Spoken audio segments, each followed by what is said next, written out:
Have you ever read a piece of Latin that left you scratching your head? Maybe the words seemed to be in the wrong order, or the meaning felt just out of reach. If so, you're not alone.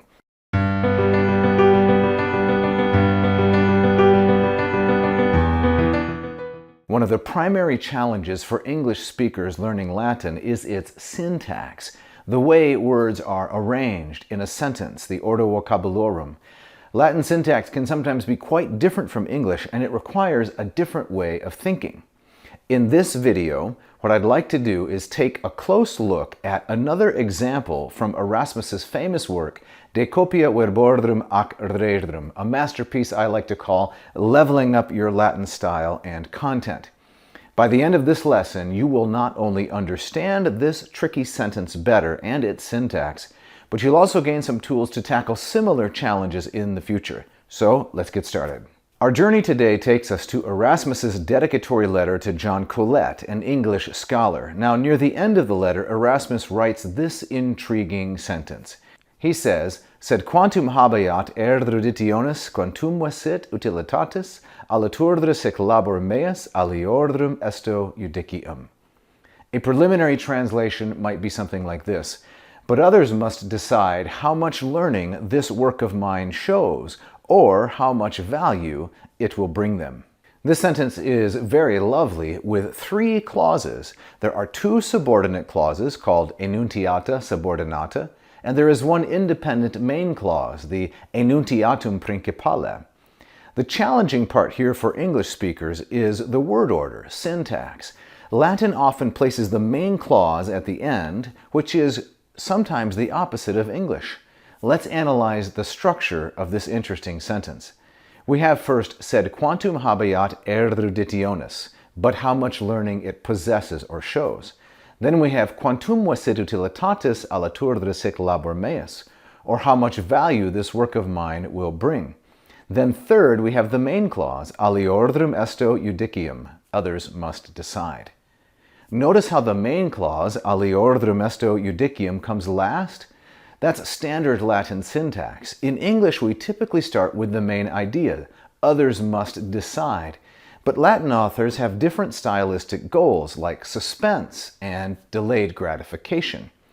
Now, let's zoom in on the main clause a little more closely. We have three words, aliordrum esto judicium. This is a neuter singular nominative subject, judicium. It's a second declension noun, and it means judgment.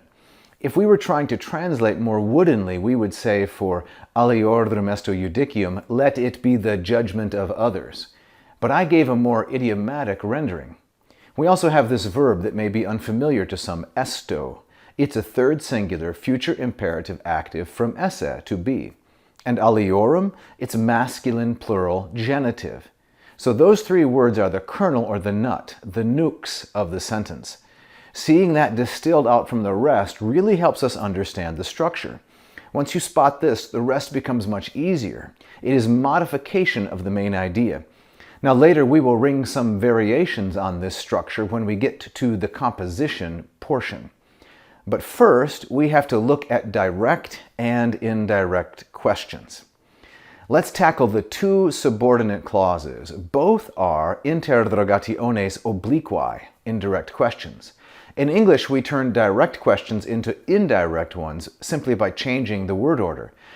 For example, we might say as a direct question, "Who are you?" And the indirect form would be, "She told me who you are." You see, that's a question lodged in a declarative. In Latin, indirect questions follow a specific pattern. It starts with an introductory verb or idea. Then it uses an interrogative pronoun, adjective, or adverb, and then the verb is placed in the subjunctive mood. Now, let's look at what Erasmus has given us in terms of indirect questions. In the first clause, we have sed quantum habeat eruditionis. Our interrogative is quantum, how much. It is neuter singular accusative because it is the object of the verb habeat. And eruditionis is a feminine singular genitive. It's a partitive genitive.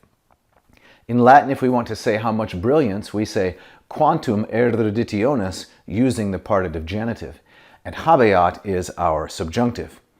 Now, what was the direct question, the interrogatio directa? This is always a good question to ask yourself when studying, and the answer here is simple. It was this: quantum habet eruditionis? How much brilliance, how much learning does it possess?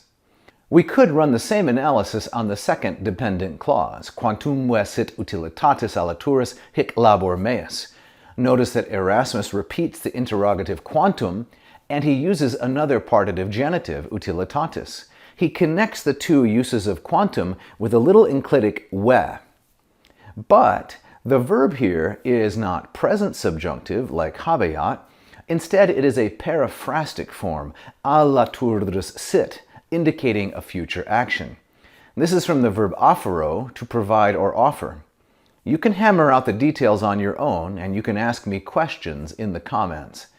The last part, though, is that Erasmus has delayed the subject of the subordinate verbs, and they have the same subject, until the end of the second clause. It is hic labor meus.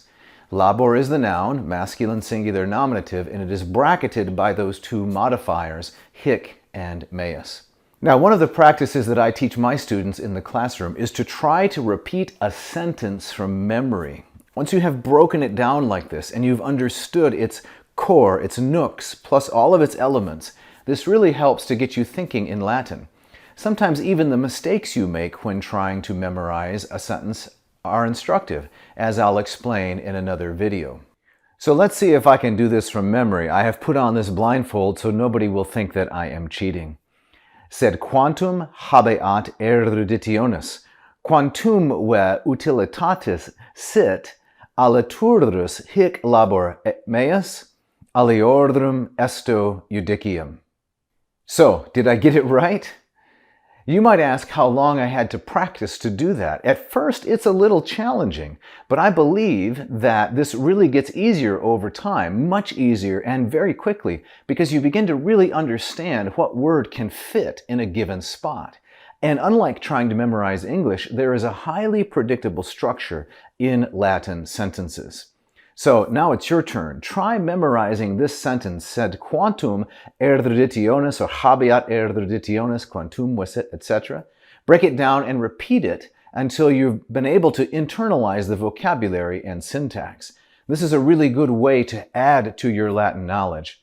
Now let's try creating our own sentences using Erasmus's structure. We'll keep the main clause, esto judicium, at the end, but we will change the genitive plural and the indirect questions. Quomodo Latine dicas, how does one say in Latin, students should decide if the teacher is good or bad? It could look like this: utrum magister sit bonus an malus, discipulordrum esto judicium. Here our interrogative adverb is utrum, the subjunctive verb is sit, and we change the genitive plural from Erasmus's aliordrum to discipulordrum. Let's try one more. Quomodo dicatur Latine, how does one say in Latin, the buyers must decide how much the meal is worth? We could say this: quanti cena sit emptordrum esto judicium. And the subjunctive verb is sit with cena as subject. And we change the genitive plural from Erasmus's aliordrum to emptordrum. And there you have it. You've just unlocked a new level of Latin mastery by understanding indirect questions, advancing with syntax, and practicing memorization. You're well on your way to reading authentic Latin like a pro. So imagine yourself confidently reading passages that once seemed impossible, no longer tripped up by unfamiliar but beautiful syntax. You can read authentic Latin like a pro, and here's what I'd like you to do. First, if you enjoyed this video, if it gave you good quality content, maybe even unique content, then please don't forget to like this video, subscribe to the channel so that you'll get notifications when we have a new video released, and make an investment in yourself by exploring my courses at LatinPerDiem.com. So your journey to mastery of Latin starts now. Head over to LatinPerDiem.com. Let's unlock your Latin potential. As always, vale tota omnes.